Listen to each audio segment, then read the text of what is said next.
Everybody, इस video में हम लोग बात करेंगे फंडामेंटल ड्यूटीज़ के बारे में।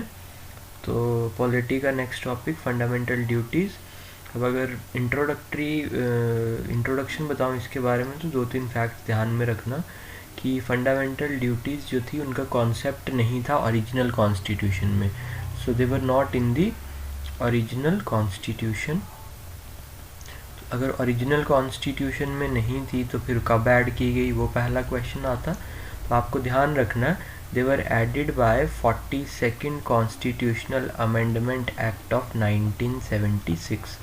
तो 42nd कॉन्स्टिट्यूशनल अमेंडमेंट एक्ट हुआ था 1976 में, उसमें फंडामेंटल ड्यूटीज़ ऐड की गई थी। और ऐड कैसे की गई थी? एक्चुअली एक नया पार्ट ऐड किया गया था, पार्ट 4A, और नया आर्टिकल भी ऐड किया गया था, आर्टिकल 51A।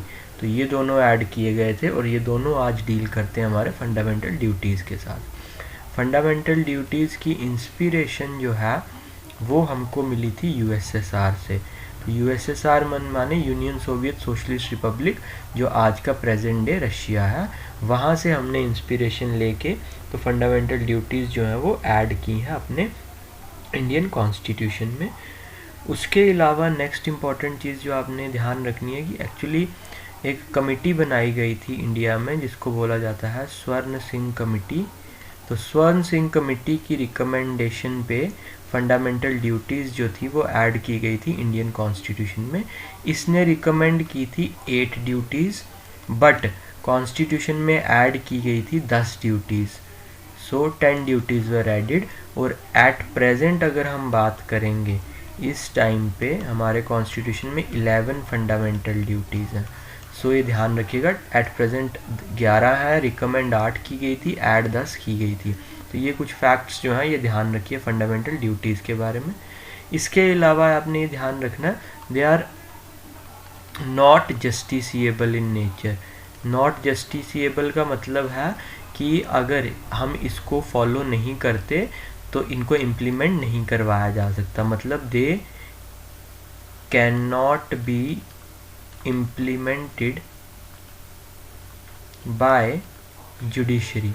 तो हमें ज़बरदस्ती इन फंडामेंटल ड्यूटीज़ को इम्प्लीमेंट नहीं करवाया जा सकता, पर पार्लियामेंट जो है वो लॉ बना सकती है इनके लिए। Parliament can make laws for their enforcement. तो इनकी एनफोर्समेंट के लिए पार्लियामेंट जो है वो लॉ बना सकती है। तो ये चीज़ आप ध्यान में रखिएगा। उसके बाद आपने एक और चीज़ ध्यान रखनी है, एक और कमेटी है जो फंडामेंटल ड्यूटीज़ से रिलेटेड है, दैट इज़ वर्मा कमेटी। तो ये दोनों कमिटीज़ ध्यान रखिएगा, एक स्वर्ण सिंह कमेटी और एक वर्मा कमेटी। ये है 1999 की। सो वर्मा कमेटी जो है वो भी डील करती है फंडामेंटल ड्यूटीज़ के साथ। उसके बाद नेक्स्ट जो इम्पोर्टेंट फैक्ट फंडामेंटल ड्यूटीज़ के बारे में आपको ध्यान में रखना है कि सुप्रीम कोर्ट ने ये कहा था अपनी वर्डिक्ट में कि फंडामेंटल ड्यूटीज़ को हर इंडिविजुअल को फॉलो जो है वो करना चाहिए। तो फंडामेंटल ड्यूटीज़ 11 फंडामेंटल ड्यूटीज़ है जिनकी लिस्ट में आपको आगे इस लेक्चर में बताता हूँ, ठीक है। सो नेक्स्ट जो स्लाइड है इसमें आपको ये दिख जाएगा। So we have a total of 11 fundamental duties, जिसमें सबसे पहली फंडामेंटल ड्यूटी है ये जो पहली फंडामेंटल ड्यूटी है, let me change the colour of this ink. तो ये देखिए, सो पहली जो फंडामेंटल ड्यूटी है that is to abide by the constitution and respect its ideals, institutions, the national flag and the national anthem. तो आप जो है आपको कॉन्स्टिट्यूशन के जो आइडियल्स हैं, इंस्टीट्यूशंस हैं, आइडियाज़ हैं, नेशनल फ्लैग है, नेशनल एंथम है, इन सबको रिस्पेक्ट करना है और कॉन्स्टिट्यूशन के हिसाब से चलना है। दूसरा है to cherish and follow the noble ideals that inspired our national struggle for freedom. तो नेशनल स्ट्रगल फॉर फ्रीडम जो हमारी रही है, फ्रीडम स्ट्रगल, उसमें जितने भी आइडियाज़ थे हमारे से, ट्रूथ था, नॉन वायलेंस था, सत्याग्रह था, स्वदेशी था, इन सारे आइडियाज़ को हमको फॉलो भी करना और इनसे हमें इनको हमें सेलिब्रेट भी करना। उसके बाद to uphold and protect the sovereignty, unity and integrity of India. तो इंडिया की सोवरेनिटी, यूनिटी और इंटीग्रिटी को हमें अपहोल्ड करके रखना है और प्रोटेक्ट करके रखना है। Then to promote harmony and the spirit of common brotherhood amongst all the people of India, transcending religious, linguistic and regional or sectional diversities, renounce practices derogatory to the dignity of women। इसका मतलब यह है कि आपस में भाईचारा बना के रखना है। आप चाहे किसी भी रिलीजन, कास्ट, लैंग्वेज या रीजन से बिलोंग करते हो, आपको आपस में भाईचारा बना के रखना है, क्योंकि सारे जो हैं वो इंडियन हैं। और उसके अलावा कोई भी ऐसी प्रैक्टिसेस में आपको इन्वॉल्व नहीं होना जो विमेन की डिग्निटी के अगेंस्ट हो। देन उसके बाद to protect and improve the natural environment including forest, lake, rivers, wild life and to have compassion for living creatures. तो आपको एनवायरनमेंट को बचा के रखना है, सेफ गार्ड करना है, वाइल्ड लाइफ को सेफ गार्ड करना है, और उसके बाद बाकी लिविंग क्रिएचर्स के लिए आपके मन में दया भावना होनी चाहिए। Then to develop scientific temper, humanism and the spirit of inquiry and reform.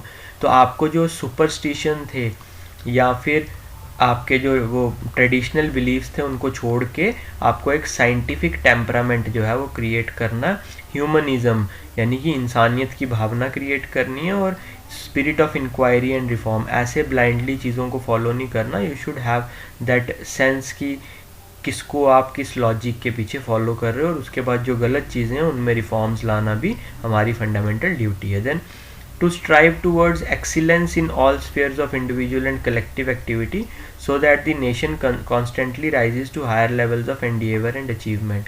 तो हम चाहे खुद कुछ करें अकेले या फिर सबके साथ मिलके करें, वो इस तरह का काम होना चाहिए जिससे हमारा देश जो है वो और तरक्की की ओर जाए। Then to defend the country and render national service when called upon to do so. तो जब भी हमें कभी देश के लिए कोई काम करने के लिए बुलाया जाए तो हमको वहाँ पे जाना है, हम उसके लिए मना नहीं करेंगे। Then to value and preserve the rich heritage of our composite culture. Composite culture है हमारा, यहाँ right from the beginning different religions, cultures एक साथ रहे हैं। तो वो जो कॉम्पोजिट कल्चर इंडिया का क्रिएट हो गया, हमें उसको वैल्यू भी करना और उसको प्रिजर्व भी करके रखना है। Then to safeguard public property and abjure violence. तो आपको पब्लिक प्रॉपर्टी, कोई भी ऐसा इशू हो जाए तो आपको पब्लिक प्रॉपर्टी जो है, public property that property belong to government, उसको सेफ गार्ड करना, और उसके बाद वायलेंस की तरफ नहीं जाना। क्यों? क्योंकि हमारा जो बेसिक आइडियल है वो हमेशा से रहा है नॉन वायलेंस। तो आपको कहीं भी जाओ आपको नॉन वायलेंस फॉलो करना है। एंड लास्ट जो है आपका फंडामेंटल ड्यूटी, देखिए 10 मैंने आपको बताया था, 10 ड्यूटीज़ जो थी वो ओरिजिनली ऐड की गई थी, एक 11th ड्यूटी बाद में ऐड की गई। वो 11th ड्यूटी को ऐड की गई थी 2002 में। तो वही है ये 11th duty, that is provide opportunities for education to his child or ward between the age of 6 to 14 years. This duty was added by 86th constitutional amendment act of 2002। तो ध्यान रखिएगा, ये हर पेरेंट की और हर गार्डियन की duty है कि उसने अपने बच्चे को 6 से 14 साल के बीच तक स्कूल जो है एजुकेशन के लिए भेजना है। और ये कॉरेस्पॉन्डिंग है आर्टिकल 21A के, क्योंकि आर्टिकल 21A बोलता है कि स्टेट की ड्यूटी है कि हर बच्चे को प्रोवाइड करवानी है एजुकेशन, और आर्टिकल 51A में जो ये ड्यूटी है ये बोलती है कि हर एक पेरेंट की ये ड्यूटी है कि उसने अपने बच्चे को स्कूल भेजना है। तो ये थी आपकी फंडामेंटल ड्यूटीज़ जो आपने ध्यान में रखनी है।